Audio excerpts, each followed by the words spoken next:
The sun had barely begun to sink behind the crimson hills when Amora stepped from her car onto the polished stone steps of the grand mansion. The air smelled of wet earth and blooming marula trees, a scent both sweet and heavy, carrying memories she could not place. The mansion loomed above her like a fortress of whispers, its walls gleaming in the dying light. Golden lanterns flickered along the pathway, casting long shadows that seemed to twist and stretch as though alive. She had never seen a house like this. It was not merely large, it was proud, ancient in spirit even if its walls were freshly built. Carvings of animals she had only seen in old tribal stories adorned the doors. Lions with eyes of amber, elephants with trunks curled around the moon, snakes coiled as if ready to strike. Each carving seemed to breathe, their shapes shifting slightly when she wasn't looking directly. Her heart fluttered. She had come here to celebrate her husband, Oba, the day he would officially inherit his mother's estate. Yet, something in the air pressed against her chest, like the wings of invisible spirits. A drumbeat in the distance pulsed through the ground, slow and steady, echoing a rhythm that felt older than time. She shivered. "My mother doesn't want you here," Oba said, his voice a whisper, though they were standing in the middle of the grand courtyard. His hand gripped hers, but his eyes avoided hers, scanning the shadows as if expecting someone, or something, to appear. Amora stopped in her sandals. The words struck her like a sudden wind. The mansion seemed to grow colder, the flickering lanterns now revealing dark shapes that danced along the walls. "What do you mean?" she asked, forcing calm into her voice. Oba's jaw tightened. "She does not approve of me marrying you. Not fully. She says you carry something she cannot see but she feels." Amora's heart pounded. She had always known her mother-in-law, Queen Nia, was proud and strict, but this warning felt different. Heavy. Dangerous. The gates of the mansion swung open before them as if on their own. A group of villagers appeared, their faces painted with intricate white and black patterns. They carried torches, their flames swaying with the wind, casting fiery reflections into Amora's wide eyes. Some murmured, others sang softly, their voices rising and falling like the river's current. From the crowd, an old woman stepped forward. She was bent like a tree in a storm, her eyes sharp and gleaming. She wore a necklace of teeth and feathers, and the wind seemed to bow around her. "Amora," she croaked, her voice carrying both warning and welcome. "The spirits have been restless. They know you are here. They whisper secrets that your heart has yet to understand." Amora swallowed hard. The villagers parted to let them pass, and she noticed small charms tied to the trees along the path, beads, bones, and strings of dried leaves. Each charm trembled lightly, as though the air itself wanted to speak. Inside, the mansion smelled of polished mahogany and sandalwood, a heady scent that mingled with the smoke of burning incense. A grand chandelier hung from the ceiling, its crystals catching the firelight and scattering it across the marble floor. Amora noticed the portraits lining the walls, ancestors dressed in regal attire, eyes painted with such precision they seemed to follow her every movement. Oba led her into a room where refreshments were laid, but she hardly touched the food. The warning in his voice, the old woman's words, they echoed in her mind. Something waited here. Something unseen. The air shifted, and she felt a cold brush against her neck. She turned quickly, but no one was there. Only the curtains moved slightly, stirred by a wind that had no origin. Her heart raced. She knew the mansion was alive, but alive in a way that was ancient, watching, waiting. A soft chant began from somewhere deep within the house. It was low at first, almost imperceptible, then grew louder, weaving through the corridors like a serpent. Amora recognized the language from old stories her grandmother used to tell her, ancient words meant to summon, to protect, or sometimes to warn. She felt a prickling along her skin as if invisible eyes were tracing her movements. Oba's hand squeezed hers again. "My mother is strict, but she is more than that. She is the keeper of this land. The spirits obey her, and she watches over them as she watches over this house. She will not take lightly anyone who steps into her domain without her blessing." Amora swallowed, trying to steady her trembling hands. "Do you think she will harm me?" Oba's eyes darkened. "She does not harm lightly. But it is not just her. This place, it tests hearts. It reveals truths. The question is whether your heart is ready to face them. Suddenly, a loud thump echoed through the hall. The chandeliers rattled, and the portraits seemed to flicker as if they were alive. Amora's stomach dropped. Something, or someone, moved in the shadows beyond the firelight. An unseen presence brushed past her, cold as river water, and she heard a whisper, "Leave, or know the truth." Amora froze. The room was silent again, save for the distant drums outside, now beating faster, their rhythm calling her name. She looked at Oba, whose face was pale. He seemed as caught in fear as she was, yet he stood firm, holding her hand like an anchor. "My mother will appear soon," he said quietly. "And when she does, everything changes. You must stay strong, Amora. Whatever happens, whatever you see, do not run." Amora nodded, her pulse drumming in her ears louder than the distant beat of the village drums. She had stepped into a world she barely understood, a world of spirits, secrets, and ancient power. The mansion did not welcome her. It judged her.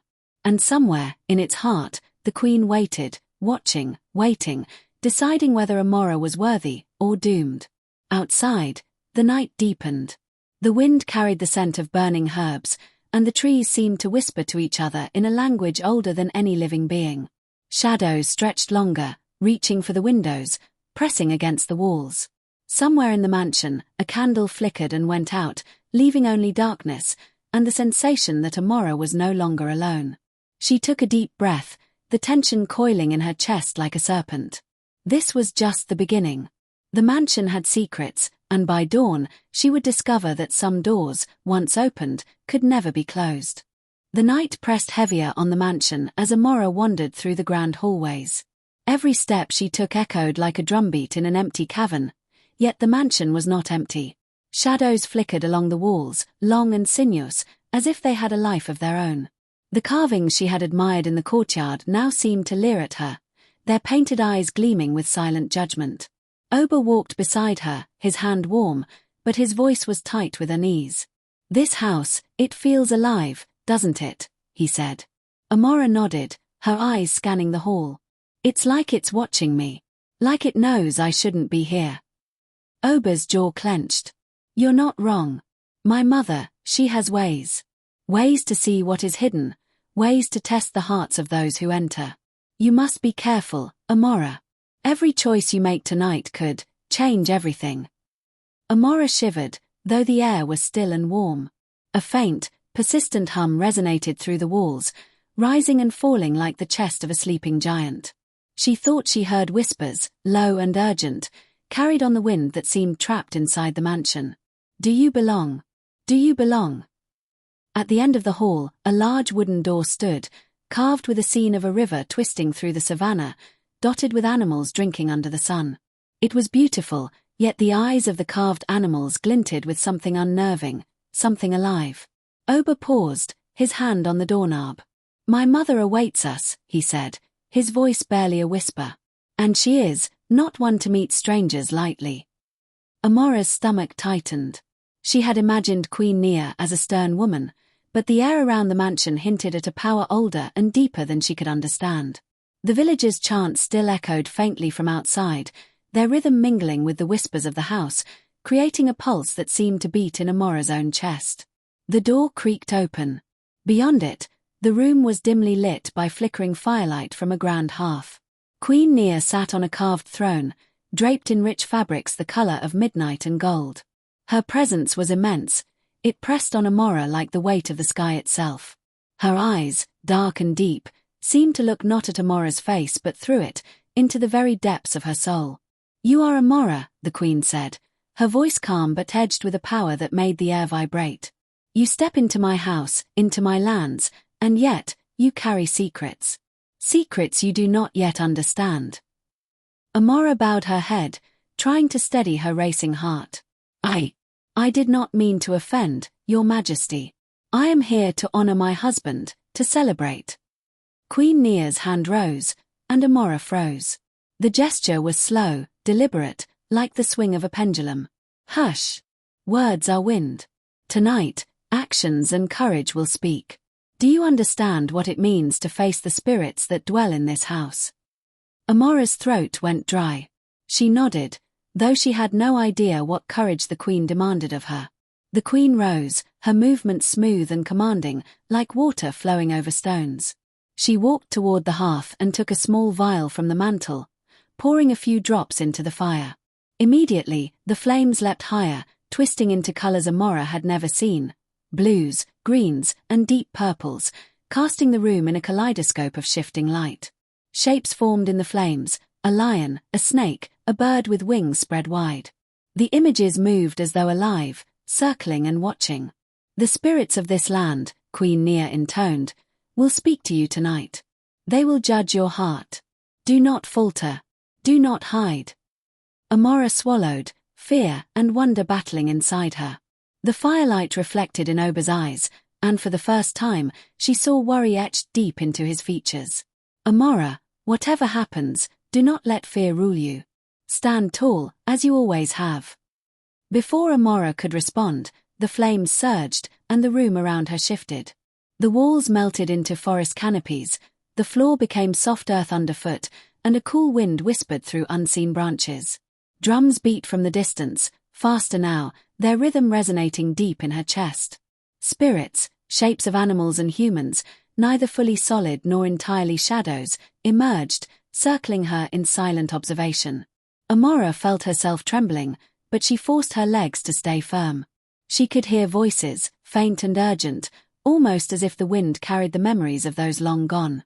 Truth, courage, heart.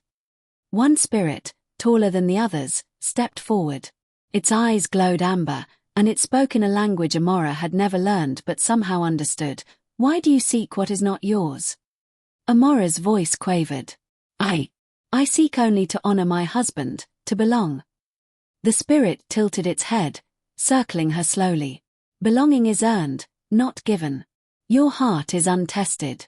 Will you remain when the night deepens?"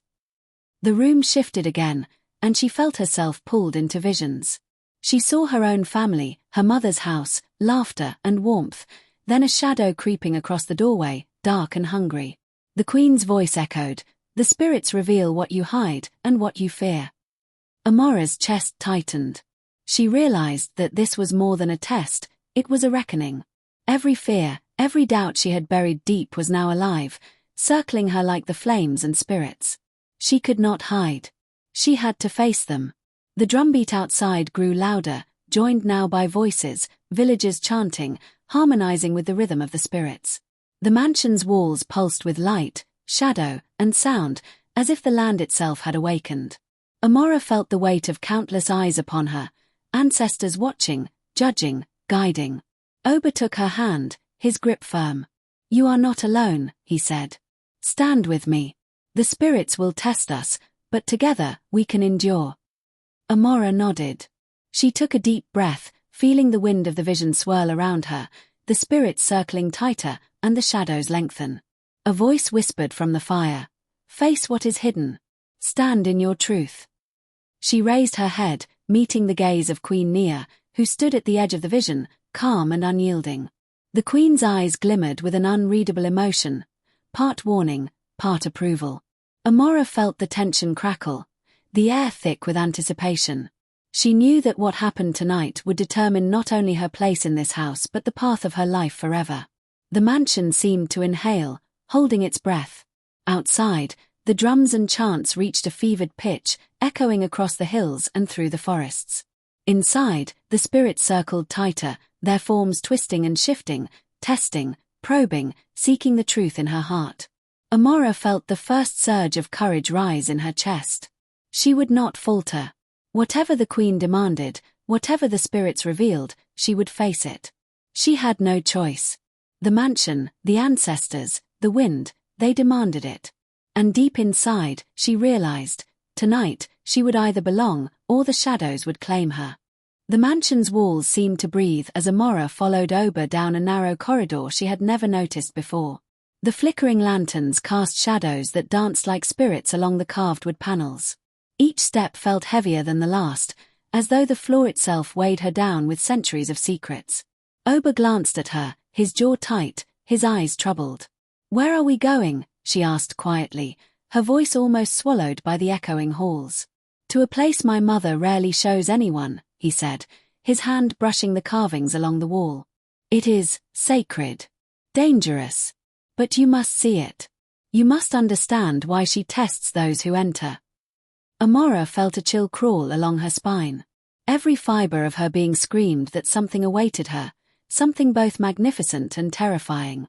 They reached a massive oak door carved with intricate patterns of the savannah. Elephants, lions, and birds entwined with human figures.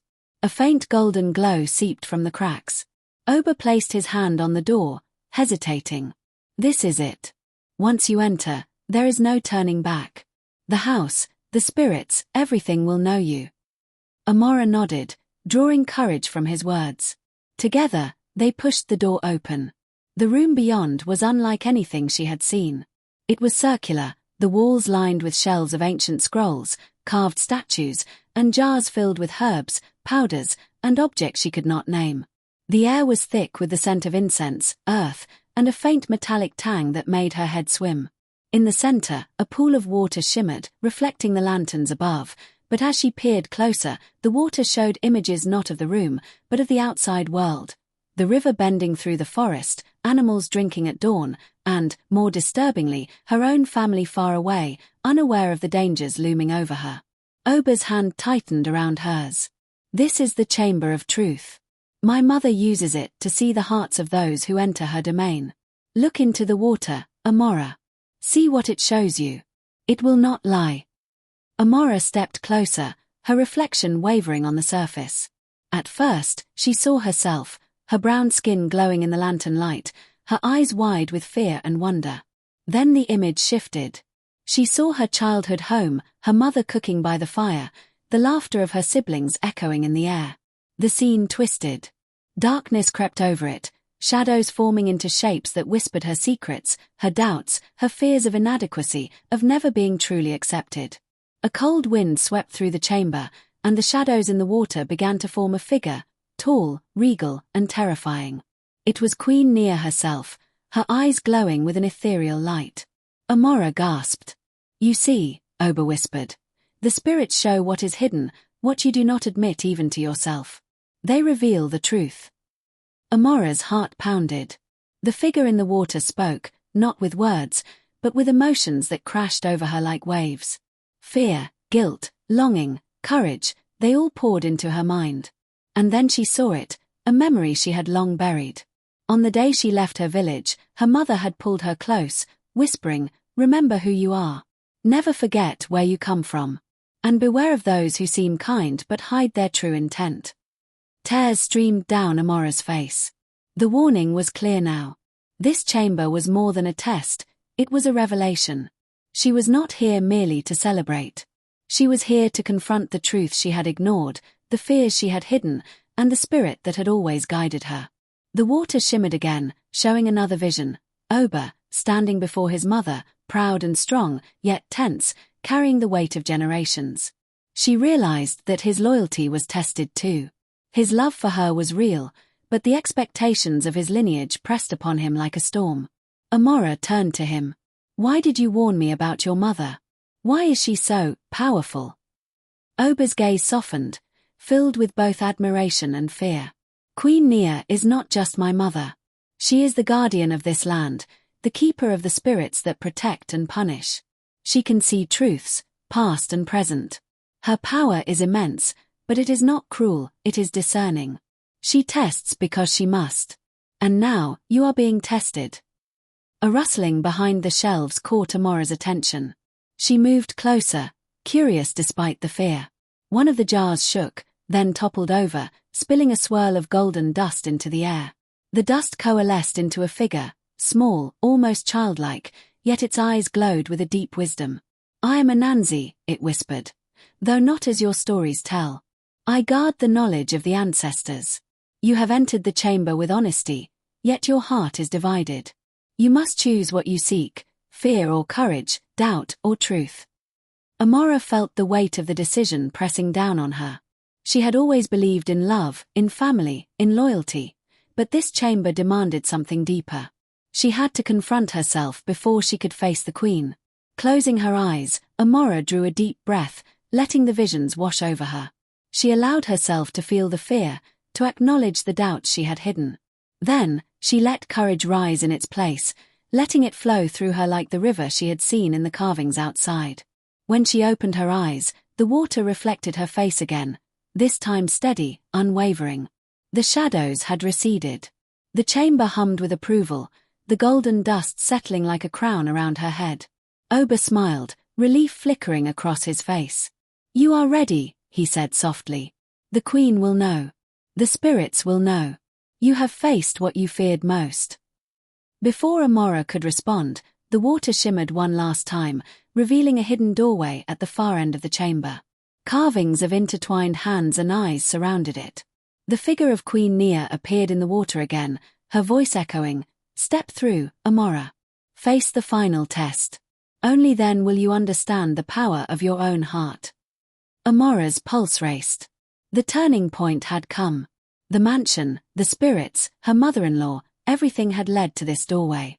Beyond it lay truth, challenge, and perhaps danger she could not yet imagine. Yet she did not hesitate.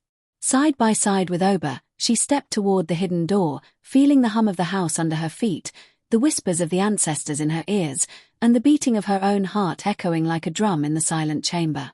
The air thickened as the door creaked open, revealing darkness deeper than night.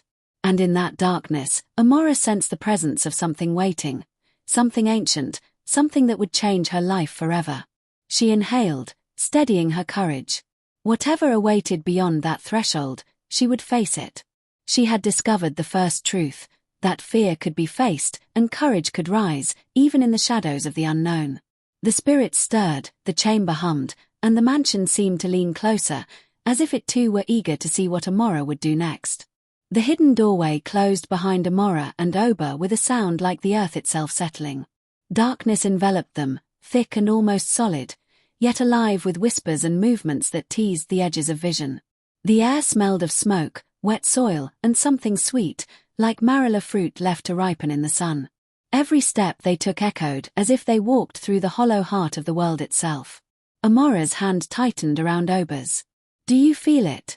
she whispered. He nodded, his voice low. "The mansion tests us here. This is where truths are revealed. Brace yourself." As they moved forward, the darkness shifted into a forest under a blood-red sky. The ground was soft beneath their feet, the trees tall and twisted, their branches clawing at the sky.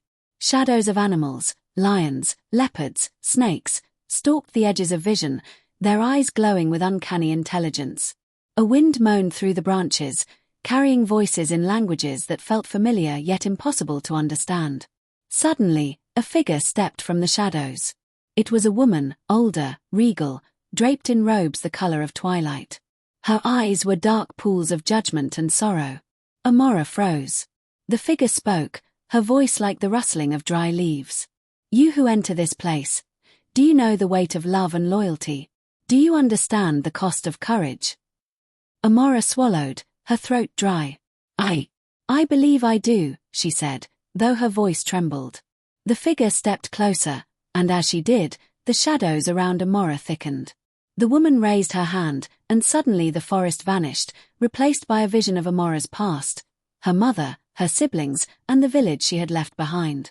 She saw herself as a child, making mistakes, hiding fears, and crying silently when no one could see. Every memory brought shame, regret, and longing. The figure spoke again, "Your heart is brave, but your heart is divided. You love, but you doubt. You seek belonging, but fear rejection. Only when you embrace both your courage and your fear will you move forward." Amora felt tears prick her eyes. The figure was right. She had always sought approval, always wondered if she was enough. And now, in the shadows of this forest and mansion, all those fears were laid bare. Oba squeezed her hand. "Face it, Amora. Only then can we face my mother." She took a deep breath, letting the visions wash over her. She saw her mistakes, her fears, her regrets, but she also saw herself standing tall, protecting those she loved, making sacrifices for others, and holding courage when it mattered most. The shadows around her wavered, and suddenly a new vision appeared. Queen Nia stood before a council of elders, her expression stern. But in her eyes, Amora saw not cruelty, but purpose, a heavy, solemn purpose that weighed on her like a mountain. The queen spoke words that Amora could not hear, yet understood in her heart. All who enter must prove themselves worthy. All must face what they fear most. Only then can they belong. Amora realized that Queen Nia's strictness, her tests, her silence, were not born of hatred but of protection. The mansion, the spirits, the trials, they were all designed to prepare her for something greater. But just as relief began to rise in her chest, the shadows twisted violently. A loud, guttural roar echoed, shaking the forest.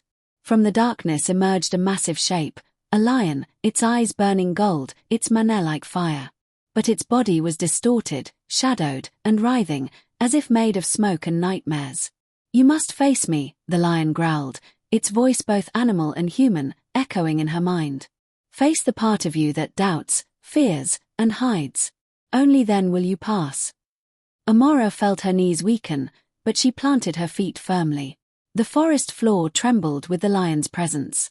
She looked into its blazing eyes, and for a moment, fear threatened to consume her. Then she remembered her mother's words, "Remember who you are. Never forget where you come from." She remembered Oba's support, the lessons of her ancestors, and the spirits that had guided her through the chamber of truth. She stood taller, drawing courage from the deep well within her. "I will not run," she said firmly. "I will not hide. I accept my fears, my doubts, and my courage. I am ready." The lion roared again, but this time, it circled her slowly, sniffing the air around her as if testing her resolve. Then, to her astonishment, the shadow dissolved into mist, leaving only the calm of the forest under the red sky. Oba exhaled, relief flooding his face. "You did it," he whispered. "You faced it." Amora felt her own heartbeat slow, but the forest shifted again. This time, it revealed the mansion, standing under a stormy sky, the golden lanterns flickering against the approaching night. And at the highest balcony, she saw Queen Nia, watching, her expression unreadable. "She sees you now," Oba said. "Your test is not over, but you have proven you are not afraid of truth. That matters more than you know." Amora's legs trembled, but she felt stronger than she had ever felt. The visions, the shadows, the roaring lion, they had tested every part of her. She had been afraid, yet she had faced it. And in that moment, she realized something vital. Belonging was not given. Belonging was earned, not through fear, but through courage and honesty. The red sky faded to twilight, and the forest melted back into the mansion's corridors. The air was still again, filled with the scent of marilla and smoke. Lanterns flickered along the hall, but the oppressive weight of fear had lifted. Oba looked at her with admiration. "You are ready to face her," he said. "The queen will know what your heart carries. And perhaps, she will finally see you as I see you." Amora nodded, a mix of exhaustion and determination coursing through her. The shadows of the past had tried to bend her, but she had stood firm. She understood now that the mansion, the spirits, and even Queen Nia's strictness were not enemies. They were guardians of truth, shaping those who entered to be worthy of the love, legacy, and power that awaited them. As they moved toward the main hall, the air seemed to hum with quiet approval. Whispers of the spirits brushed against her ears, soft and encouraging. Courage. Truth. Heart. At the grand doors, she paused. Beyond lay Queen Nia, waiting not just as a mother-in-law, but as the keeper of generations, the guardian of spirits, and the judge of hearts. Amora took a deep breath, letting every lesson of the night settle into her bones. She would face the final trial, not with fear, but with courage, with honesty, and with love. The mansion seemed to lean forward, as if eager to witness the meeting. And somewhere deep in the shadows, the spirits of ancestors stirred, their presence a silent drumbeat of approval. Amora stepped through the doors, ready to confront Queen Nia, ready to face the ultimate truth, and ready to claim her place in a legacy far greater than she had ever imagined. Amora and Oba stepped into the main hall, the grand doors closing behind them with a sound that resonated like thunder through the mansion.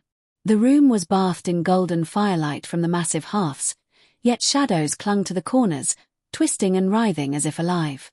The walls were lined with ancestral portraits, their eyes gleaming with quiet power. Every figure seemed to watch, waiting to see what Amora would do. Queen Nia sat upon her throne, her posture regal, unyielding, her eyes piercing straight into Amora's soul. Her presence radiated authority, as if the air itself bowed before her. The room seemed to tighten around them, charged with a weight that pressed on Amora's chest. "You have walked through shadows," Queen Nia said, her voice deep and steady, echoing like the rhythm of a drum. "You have seen truth, faced fear, and yet, the question remains. Are you worthy to stand not just as Ober's wife, but as a keeper of our legacy?" Amora's heart pounded, but she held her head high. "I am ready," she said firmly, though her voice quivered slightly. "I have faced my fears, my doubts, my past, and I stand here, ready to accept the truth of who I am." The Queen's eyes narrowed, and for a moment, silence fell like a heavy fog. Then, with a subtle gesture, she lifted her hand, and the room shifted. The walls melted away, replaced by the vast savanna under a blood-orange sunset. The air was thick with the scent of wild grass and smoke, and the distant calls of lions and hyenas echoed across the plains. "You will see now," Queen Nia intoned, "the weight of our bloodline, the power you seek to join. If your heart falters, you will not only fail yourself but the spirits who guard this land." Amora felt the ground tremble beneath her feet. From the shadows, spirits emerged, luminous, swirling forms of animals, warriors, and ancestors. They circled her, their eyes glowing like molten gold. The drums of the village echoed in the distance, joined by the low hum of unseen voices. She realized this was the final test, not just courage, but her ability to stand with integrity under the gaze of forces far beyond her understanding.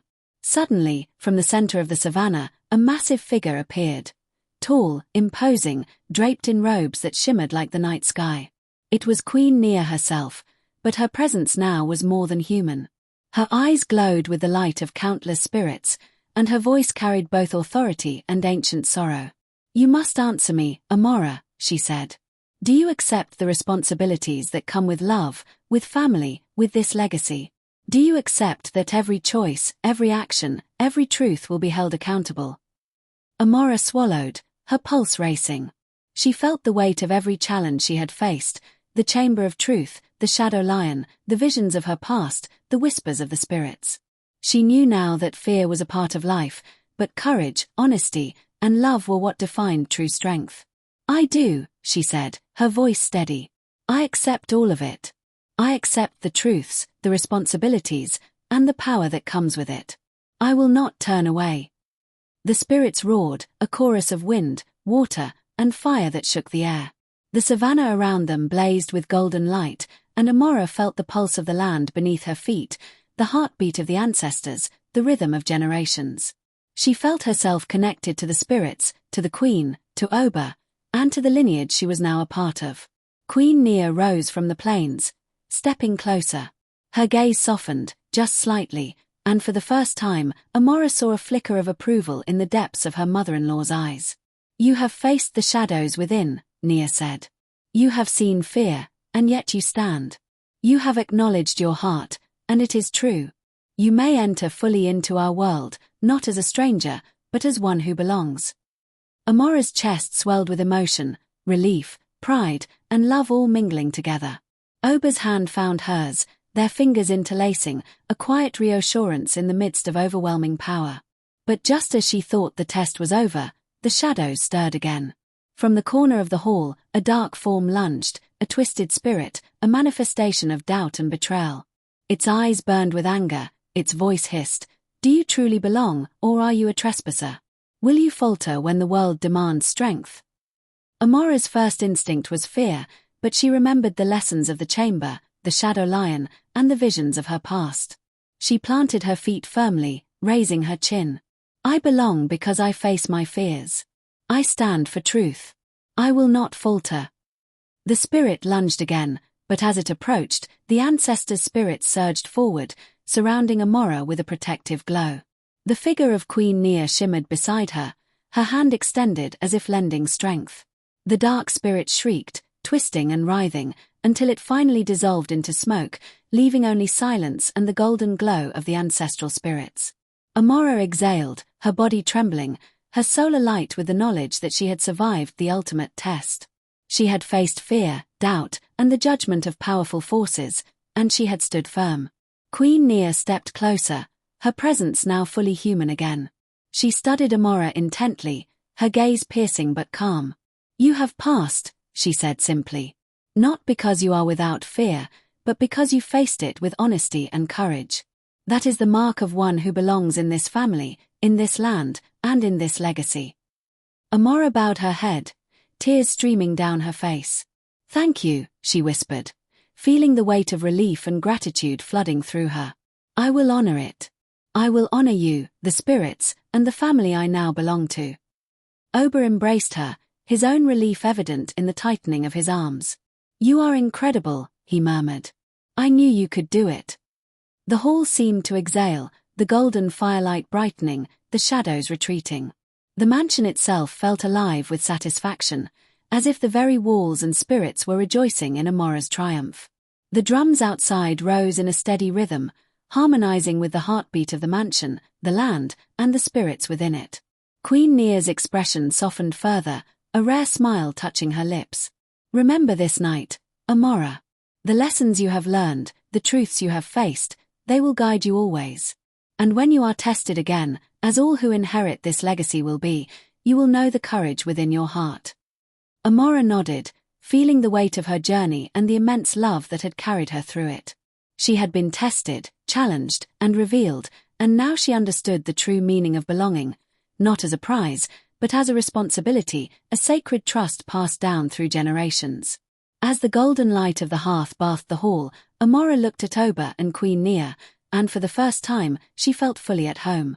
The mansion, the spirits, and the Queen herself had accepted her. She had faced the climax of her journey, and she had emerged stronger, wiser, and ready to embrace her new life.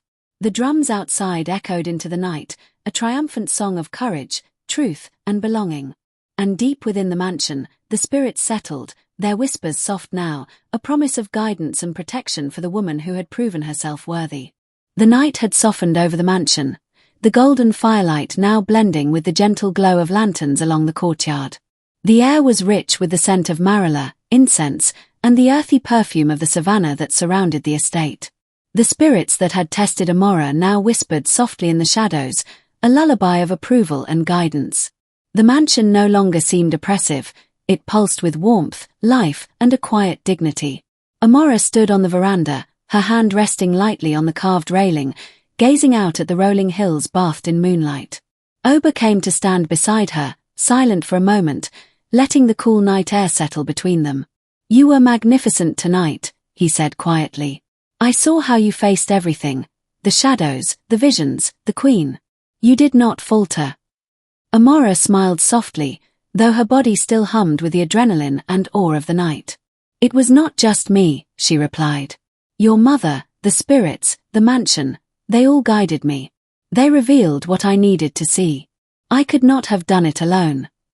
Ober nodded, his gaze steady on her. "You've not just survived the test. You've earned your place here, with me, with this family, with this land. And the Queen, she respects that." Amora felt a wave of warmth. Queen Nia had stepped from the shadows into the light now, her expression serene yet powerful as she approached them. She wore the robes of royalty, but her eyes held a softness Amora had not seen before tonight. "You have learned the greatest lesson of all, Amora," the Queen said, her voice calm but resonant, echoing with authority and wisdom. "Courage is not the absence of fear, but the willingness to face it. Truth is not merely spoken, but lived. And love is strongest when it is tested and remains steadfast." Amora bowed her head, honoring the Queen and the lessons of the night. "I understand, Your Majesty. I will honor this legacy, and I will uphold the truth and courage you expect." Queen Nia's lips curved into a faint smile. "Your heart is strong. You are worthy, not because you were perfect, but because you faced every challenge with honesty and bravery. That is the measure of one who truly belongs." The mansion seemed to breathe around them, the golden lanterns flickering in acknowledgement, the ancestral portraits appearing almost alive, their painted eyes gleaming with pride. The whispers of spirits wove into the wind that danced around the veranda, carrying messages of approval and blessing. Ober took Amora's hand gently. "You've changed tonight," he said. "We've both seen things we never could have imagined. And now, we move forward together. Not as husband and wife only, but as guardians of something greater, our family, this land, and its legacy." Amora's heart swelled. She understood now that the mansion, the queen, and the spirits had not been obstacles, but guides. They had challenged her not to punish, but to awaken the strength that had always been within her. She felt a deep, profound connection to the land, to her husband, and to the lineage she now shared. From the distance, the drums of the village sounded again, steady and rhythmic, a celebration of life, courage, and the continuation of tradition. Villagers began to appear along the edges of the courtyard, their faces painted in intricate patterns, carrying torches and chanting softly. The melodies intertwined with the whispers of the mansion, creating a harmony of past and present, of human and spirit. Queen Nia gestured toward the villagers. "Let them see what courage looks like.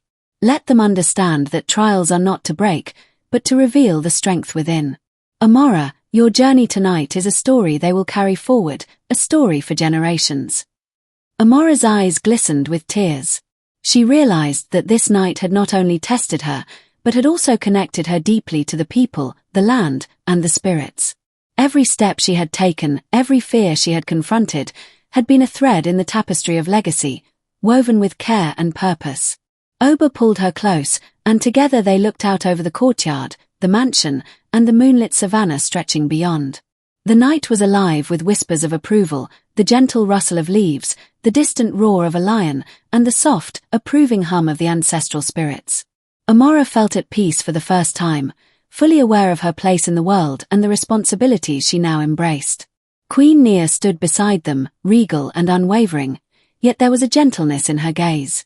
"Remember this always," she said. "The world will test you in ways that the mansion cannot. Fear will come again, doubt will creep in, and challenges will rise. But the heart that is true, the courage that is steadfast, and the love that is loyal, these will guide you through any darkness."